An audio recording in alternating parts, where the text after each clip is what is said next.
नमस्कार, मैं रितु राज Sinku, assistant professor model महाविद्यालय सरायकला खरसुआ में गेस्ट फैकल्टी के रूप में कार्यरत हूँ। आज मैं यूजी सेमेस्टर फर्स्ट के स्टूडेंट को इस वीडियो के माध्यम से फ्रांस की क्रांति के विषय में बताने जा रही हूँ। इसके अंतर्गत हम लोग आज इस वीडियो में पुरातन व्यवस्था के विषय में चर्चा करेंगे।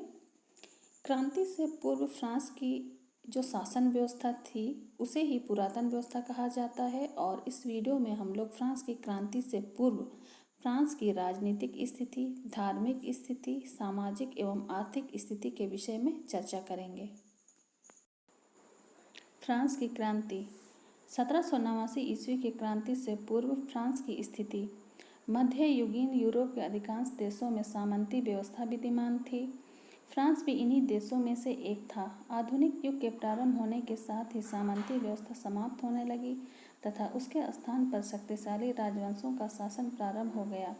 फ्रांस में हेनरी चतुर्थ ने एक नवीन राजवंश की स्थापना की जिसे बूर्बा वंश कहा जाता है।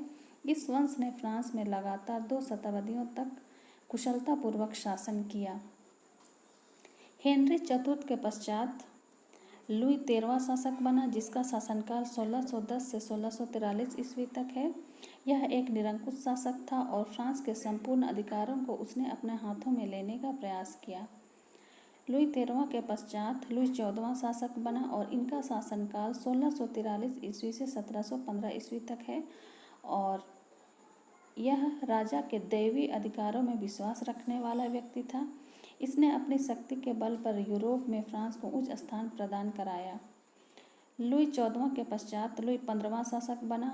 जब यह शासक बना उसकी आयु मात्र 5 वर्ष थी अतः उसने सबसे पहले अपने चाचा के संरक्षण में 1715 से 1723 ईस्वी तक तथा बाद में कार्डिनल फ्रेली के संरक्षण में 1723 से 43 ईस्वी तक शासन किया। 1743 से 74 तक उसने स्वयं शासन किया। यह एक अयोग्य शासक था तथा इसने अपना संपूर्ण जीवन विलासिता में ही व्यतीत किया। लुई 16वां फ्रांस की क्रांति के समय वहां का शासक लुई 16वां था। क्रांति से पूर्व फ्रांस की राजनीतिक स्थिति। पहला, राजा के अधिकार। फ्रांस में निरंकुश राजतंत्र था। सर्वोच्च अधिकारी राजा होता था। राजा के अधिकार असीमित थे। राजा दैवीय अधिकारों पर विश्वास करने वाला होता था। राजा ही कानून बनाता, वही कर लगाता, खर्च भी अपनी इच्छा अनुसार करता, युद्ध की घोषणा तथा संधि भी अपनी इच्छा से ही करता था। इस काल में व्यक्तिगत स्वतंत्रता नहीं थी। एक प्रकार का वारंट लत्रे द कासे जारी कर किसी भी व्यक्ति को गिरफ्तार करने का अधिकार राजा के पास होता था। राजा की शक्तियों पर नियंत्रण रखने वाली 2 संस्था थी, स्टेट्स जनरल और पार्लियामेंट। स्टेट्स जनरल नियमित संस्था नहीं थी तथा इसका अधिवेशन राजा की इच्छा पर ही बुलाया जाता था। पार्लियामेंट न्यायिक संस्था थी। इसका निर्माण राजा के आदेशों को पंजीकृत करने के लिए हुआ था। इसके बाद वे कानून माने जाते थे। दूसरा, राजा की विलासिता। फ्रांस के बूर्बा वंशीय शासक अत्यंत विलासी थे। फ्रांस की राजधानी पेरिस थी किंतु राजा वर्साय में रहते थे। लुई 14वां ने वर्साय में एक आलीशान महल बनवाया था जो करोड़ों डॉलर का था। महल में गिरजाघर, नाट्यशाला, भोजन कक्ष, अतिथि भवन तथा अनेक कमरे थे। साथ ही महल में उद्यान, मूर्तियां, फव्वारे तथा कृत्रिम सरोवर बने हुए थे। राजा आमोद प्रमोद में व्यस्त रहते थे तथा शासन संबंधी कार्यों में बिल्कुल भी ध्यान नहीं देते थे। तीसरा, राजाओं के खर्चे। राजाओं के खर्चे असीमित थे। राजा तथा रानी दोनों अपने सेवकों पर खुले हाथों से धन लुटाते थे। उनके सेवक सेविकाओं की संख्या 500 थी। रानी अंतोनेट अत्यधिक खर्चीली थी। उसे कीमती चीजें खरीदने का शौक था। वह प्रति सप्ताह 4 जोड़ी जूते खरीदती थी। कहा जाता है कि लुई 14वें ने 1789 से पूर्व 15 वर्षों में 30 करोड़ रुपये खर्च किए थे। क्रांति से पूर्व वर्साय पर होने वाला खर्च 200 लाख डॉलर प्रतिवर्ष था। इसीलिए वर्साय को राष्ट्र की समाधि कहा जाने लगा। चौथा, अक्षम प्रशासनिक व्यवस्था। फ्रांस की प्रशासनिक व्यवस्था अत्यधिक दोषपूर्ण थी। प्रशासन में योजना व व्यवस्था का अभाव था। प्रशासन की दृष्टि से फ्रांस 36 भागों में विभक्त था जिन्हें जिनेरालिते कहा जाता था। इनका प्रशासन राजा के द्वारा नियुक्त एतांदा द्वारा किया जाता था। प्रांतों में इसकी शक्ति शासक के समान थी। इसका काम राजधानी के आदेशों का पालन करना तथा अपने काम की आख्या राजधानी को भेजना था। फ्रांस में कानूनों में एक रूपता नहीं थी। एक अपराध की 2 जिलों में अलग अलग सजाएं थी। फ्रांस में न्याय व्यवस्था भी अत्यंत पेचीदा व दोषपूर्ण थी। फ्रांस में लगभग 200 प्रकार के न्याय विधान थे। एक कार्य जो एक कस्बे में उचित माना जाता था, दूसरे में गैर कानूनी माना जाता था। अधिकांश स्थानों पर लिखित कानूनों की व्यवस्था नहीं थी। राजा बिना किसी पूर्व सूचना के किसी भी व्यक्ति को बंदी बनवा सकता था। क्रांति से पूर्व फ्रांस की आर्थिक स्थिति। पहला, शोचनीय आर्थिक स्थिति। फ्रांस की आर्थिक स्थिति विदेशी युद्धों, वर्साई के महलों के अपव्यय और दोषपूर्ण कर प्रणाली के कारण ध्वस्त हो गया। वित्त प्रशासन भी सरकार के अन्य विभागों के समान निरंकुश एवं स्वेच्छाचारी था। फ्रांस के सरकार की योजना रहित आर्थिक नीति ने फ्रांस को आर्थिक रूप से खोखला कर दिया। राज्य की कुल आय से खर्चा अधिक होने से सरकार को सदैव ऋण लेना पड़ता था, अतः ऋण का बढ़ना स्वाभाविक था। हेजन के अनुसार सरकार आय के अनुसार व्यय करने के बजाय व्यय के अनुसार आय को निश्चित करती थी। दूसरा, पदों को बेचना। फ्रांस ने अपने बढ़ते हुए ऋण से मुक्ति पाने के लिए पदों को बेचकर धन एकत्रित किया। इसके अतिरिक्त धनी व्यक्तियों का एक समूह राजा को धन देता था तथा बदले में उन्हें कर वसूलने का अधिकार प्राप्त हो जाता था। यह अत्यंत दोषपूर्ण प्रणाली थी, क्योंकि वे लोग वास्तविक देय कर से अधिक वसूलते थे, जिससे जनता प्रताड़ित होती थी। लुई 16वां के समय ऋण का भार बहुत बढ़ गया था तथा लोगों ने ऋण देना बंद कर दिया। वित्तीय संकट को कम करने के लिए कभी कभी कर बढ़ा कर लिए जाते थे तो कभी कभी खर्चों में कमी किया जाता था, किंतु स्थिति इतनी बिगड़ चुकी थी कि उसमें कोई परिवर्तन नहीं हुआ। तीसरा, दोषपूर्ण कर प्रणाली। फ्रांस में 2 प्रकार के कर होते थे, प्रत्यक्ष एवं अप्रत्यक्ष कर। प्रत्यक्ष कर व्यक्तिगत संपत्ति, आय व जागीर पर देने पड़ते थे, किंतु विशेषाधिकार वर्ग कर से मुक्त थे। कर का सारा बोझ गरीब जनता पर पड़ता था।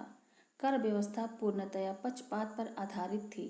अप्रत्यक्ष कर वसूलने का कार्य ठेका पर दिया जाता था और ठेकेदार अधिक से अधिक कर वसूलने का प्रयास करते थे।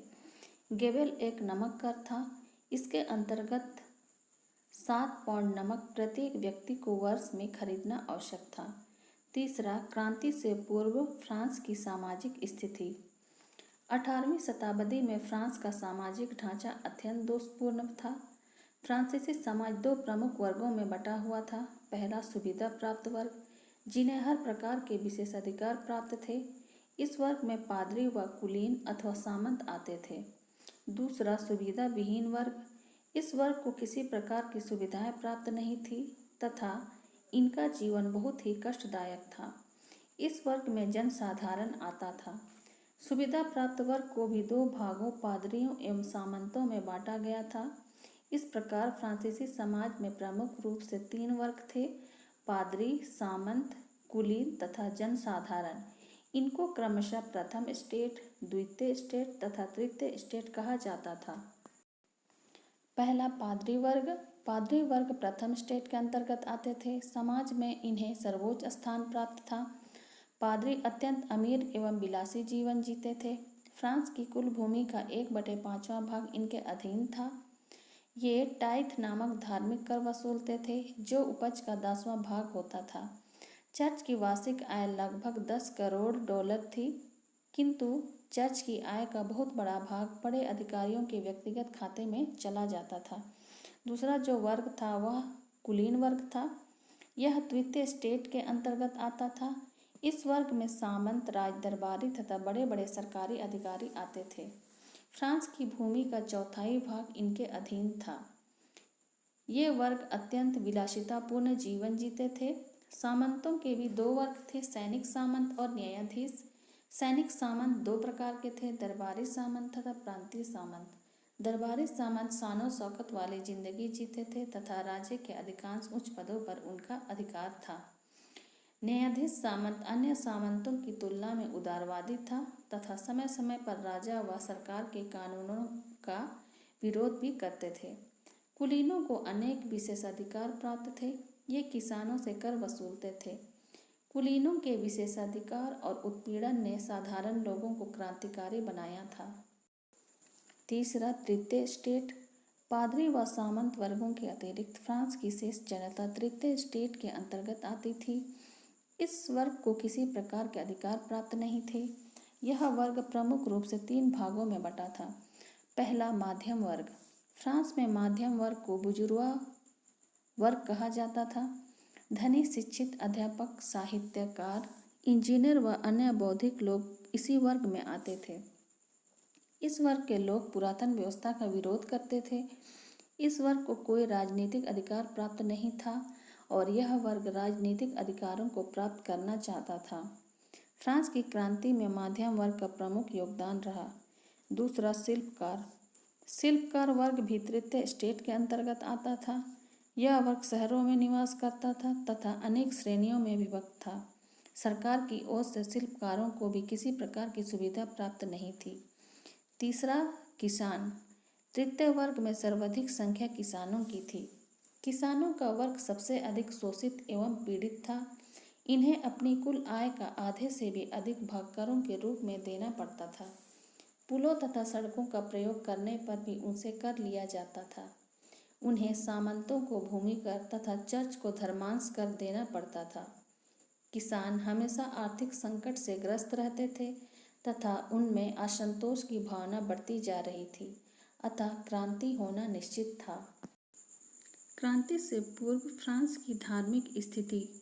फ्रांस में धार्मिक स्वतंत्रता नहीं थी।